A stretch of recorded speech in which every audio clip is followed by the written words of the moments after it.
FZS version 2 বাইকে দেখেন আমার হাতে যেটা দেখা যাচ্ছে সেটা কিন্তু কেলিবার। এই কেলিবারটা অনেক সময় জ্যাম হয়ে যায়।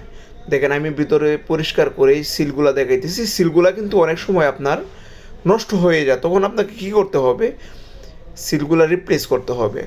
সিলগুলা রিপ্লেস করার আগে অবশ্যই আপনার কেলিবারটাকে খুব ভালোভাবে পরিষ্কার করতে হবে। দেখেন আমি কিন্তু পরিষ্কার করে আপনাদেরকে দেখাচ্ছি। অবশ্যই ভালোভাবে পরিষ্কার করবেন যদি আপনি লং টাইম কেলিবার থেকে ভালো সার্ভিস পাইতে চান।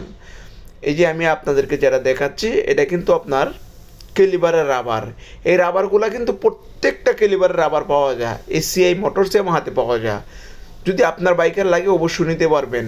আপনি যে কোনো মডেলের বাইক চালান না কেন মডেল ওয়াইজ আপনি নিতে পারবেন। শুধু এসিআই মোটরস হাতে পাওয়া যাচ্ছে, শুধু আপনার মডেল ওয়াইজ ইয়ামাহা যে বাইকগুলো আছে এর মডেল ওয়াইজ পাওয়া যাচ্ছে। সো এই যে পিস্টন দেখেন, এই পিস্টন পরিষ্কার করা হয় না, আপনারা পরিষ্কার করেন না। পরিষ্কার না করলে আপনার এই পিস্টনটা যখন আপ ডাউন করে তখন কিন্তু আপনার এই সিলগুলা খুব দ্রুত নষ্ট হয়ে যায়। আমার কথা মনে বুঝতে পেরেছেন? সবাই ভালো থাকবেন, সুস্থ থাকবেন। আসসালাম।